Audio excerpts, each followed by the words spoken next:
It's Thursday, and you know what that means. It is time for this week's live weekly event on Test Drive Unlimited Solar Crown. This week we do have the country ride, valid from today, not the 15th as described on screen, up until the 22nd of January. Escape to the country. The Solar Crown is inviting us to venture into the wilder regions of the island for the reward of the countryside ride sticker. Let's take a look at what this week has in store for us. First of all, we will head on over to Dam Straight. 4.3 mile 2-lap circuit race, stormy daytime. 15% gravel, 85% gravel, 15% asphalt, in the Fiat 500 Abarth or the Lancia Delta Integrale with a max RP of just 500. Secondly, we'll move on over to the second race that's set there, the uphill battle of 3.4 mile sprint, overcast, dusk, 6% gravel, 94% gravel, 6% asphalt, in the cross country or the daily driver category. Quite importantly there, no max RP. And then thirdly, we do have the Beach Day, a 3.5 mile sprint clear, 45% asphalt, 55% gravel. This is restricted to the Ford Mustang or the Alpine A110 with a max RP of 600. So we could have some very fast older cars that I do not own as of yet. But welcome back to the channel, everybody. Finally back here, back the holiday, back to the usual format. We're going to have a look at the live weekly event. This one dropping a day later than normal. We're going to touch on that a little later in today's video, so stay tuned to the end so you do not miss what we're going to talk about just there. But let's start things off with Dam Straight, that 15% asphalt, 85% gravel race in the Abarth 500 or the Delta Integrale. For me, it just seems bonkers if you're in the 500 with this one. The Delta Integrale is going to be OP, it's four-wheel drive. It's far better handling on these off-road races. So we're going to kick it off in the Delta Integrale once again, launching it off the line. Absolutely no challenge there from the rest of the pack. It's going to out-accelerate and out-traction those Fiat 500s, the front wheel drives. Interestingly, it wouldn't let me use the rear wheel drive 500, the Celine edition. Don't like that one, but for some reason for me it would not show up when selecting the cars. Would have been quite fun, quite interesting using the rear wheel drive Celine. Not going to have the fastest times there. The fastest times are going to come in the Delta Integrale, launching it into that left hander, let the back end just swing out on us. Like we know, it comes from a rally pedigree, the Delta Integrale, so it's going to be OP in some of these races. Obviously we've spent some time with the Delta, we've tuned it, built it for off-road and on-road racing, but in particular right here we've built it for off-road racing, and it's going to handle the course fantastically well that we do have here. Downhill into the double right-handers, just backing off the throttle a little, back onto it into the left-hander, downhill into this big kinking right-hander right here, the back end sliding around on us, but we can get the power down nice and early, throw it up into third gear, into the left-hander. The course overall isn't much of an issue whatsoever for the Delta. Maybe some little bumps and lumps in the circuit are going to throw us across, but overall the Delta having a fantastic time getting round this one. In through the left-hander, getting a little bit close to that banking on the left-hand side, but we're doing fairly well so far. Setting quite a reasonable time, I would assume, 15 seconds ahead of the rest of the AI pack. A second player did actually join this race but backed out before it started, unfortunately, but it is what it is. As we throw it around that right hand hairpin across the line, across the checkpoint rather, still with a 15-second lead over the rest of the pack, but this is where things get quite interesting. A big long straight, we can get the power down in the Delta Integrale up into 120 miles an hour, trying to stay close to the left and right hand sides of that one to keep it as straight as we can. Coming a little bit hot and heavy into the right hander there off the back of the straight. Maybe need to tidy that one up for lap number 2, hopefully do a better job of it. But as we do push forward to box off lap number 1 here, cross the finish line into the first checkpoint with that 15-second lead on the rest of the pack. That's going to stretch it a little bit more as we do get through the race, up to 20 seconds as we are now. As we come downhill once again into the right-handers, again letting the Integrale just flow itself around that one. A little bit of V-brake, let the back end kick out, but get onto the power as soon as we can and have a big power slide drift around some of these corners, just like we've done there, round the left-hander, tiny little bit of handbrake, get on the power and create a big power slide in the Delta Integrale. So, just to kind of focus on videos I've done through the last week, you guys know I wasn't here, I was away, pre-recorded a lot of videos. Interesting take on some of them. A lot of you guys are agreeing that, you know, the format of those videos concentrating on how a lot of people are doing some of these races, these speeds that they're doing, the times that they're achieving. Yeah, it's good to see a lot of you guys did actually agree with, you know, the outtake that we did have from them. A lot of people are cheating or using the walls, the barriers to get the fastest times possible. It's always good to know that people are watching these videos align with the way I look at the game. And yeah, it's an unfortunate part of the game, but we're going to get it in all games. People using cheats or, you know, the barriers, the walls to be as fast as they can. It's always going to happen. But yeah, like I said, it's always good to see that you guys kind of align with the thought process that I have. Get back to this one though, halfway through the second lap, still got a 25-second lead on the rest of the pack as we come back up into the right hand hairpin again. Get on that handbrake, get the back end slide around, get back onto the power, second gear up into third gear, launch it out of this, down the back straight once again, keep to the left hand side, try and make a straight line out of this as much as we can, over to the right hand side, trying to keep it as straight as we can, get as much power down and as much time saved as possible. Into the right hand hairpin again. Do we make a better effort of this one? We don't. We come in just far too hot and heavy with that one, as we do put a little bit of handbrake on, a little bit of V-brake. The back end just totally slides away from us, but we cross the line. A nice easy win for the first race today in the Lancia Delta Integrale. So, ticking off the first race, enjoyed it. It was actually a very good race, but it all comes to nothing, and we're going to touch on that towards the end of today's video. What we will do though is push forward to the second race for today, and that second race is of course the Beach Day 3.5 mile sprint. Alpine A110 or the Ford Mustang. I did have to go buy a Ford Mustang, create a quick tune for this one for today's race. Yet again, very annoyed I couldn't use the Celine edition Alpine A110 that we did obviously get over in Ibiza. Don't know if that's maybe a glitch with the issues they've had. Again, we're going to touch on that later. Don't like how I couldn't use the Celine edition cars. We went and bought a Mustang, 600 RP, so we can throw everything at this one. I have built it towards an off-road tune, off-road tyres, all-road suspension, tried to get as much off-road traction as I could with this one and suffer on the asphalt sections. Like we can see, it's a very powerful rear-wheel drive classic Mustang, so it's not going to be the most fantastic handling or have the best traction on some of these off-road circuits. That was largely to be expected, but what we can do is have a ton of fun. Rear-wheel drive, tons of power. We can throw it around these left-handers and right-handers. A good snaking section to start off race number 2 here in the Mustang. But what we do also have is a lot of power. This thing is a very, very, very quick Mustang, and I've actually had a lot of fun playing with it in the short period of time that I did manage to do so. It's a little bit lively, it's a little bit leery, as we expect through these lefts and rights, but what a bundle of joy this thing is just to fly about the circuit and throwing it in through the lefts and the rights, using a classic Mustang off-road.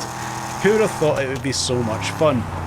We've got a 13-second lead over the rest of the pack so far, making a little bit of a mess of that left-hander into right-hander, but with such a lead, it's alright to make a mess of this one. I'm enjoying this live weekly event so much, like I have been enjoying the rest of them. Absolutely no issues with this so far. There is issues, there's a huge issue, and I'm going to touch on it at the end of today's video, guys. Please stay tuned for that one.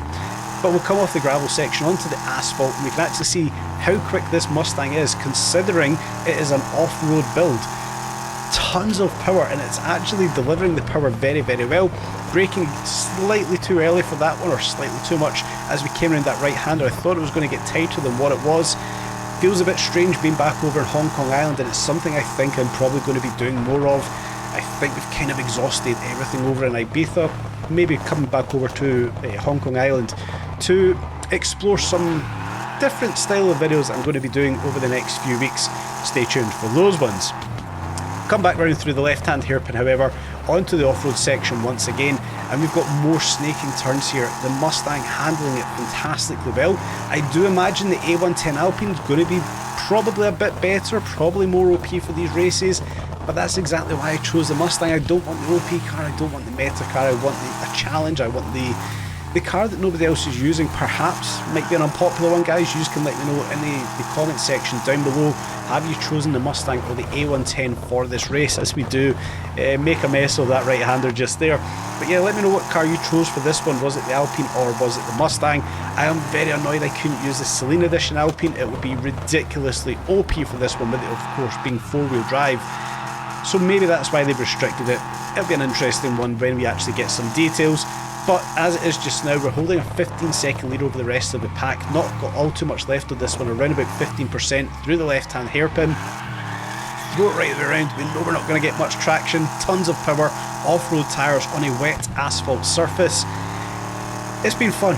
Thoroughly enjoyed using the old classic Mustang. It was a car I wanted to get in the game for quite a while. Never had a reason for it, so I'm so happy that this weekly event has came round, and we'll box it off with another nice easy win in the classic Mustang for the second race for today. And of course, with that being said, we will then move over to the third race. Night has fallen on us. It's very dark where we're currently at. We'll push on and get into the third race for today. Quite an exciting one I was actually looking forward to. It's obviously quite a broad one. We can use cross country, we can use daily drivers, and it doesn't have a max RP, so it's going to be tons of fun. And you're going to have a wide range of cars. I would assume that a lot of people are going to choose from, whether it's a Range Rover Sport or an Audi TT-RS. It's a wide category of cars that we can choose from. I think it's abundantly clear, guys, what I'm going to choose for this race, the uphill battle. It is, of course, 3.4 mile sprint, 6% asphalt, 94% gravel, like we mentioned, in the cross country or the daily driver category. Absolutely no surprise, I am jumping back into the Lamborghini Urus.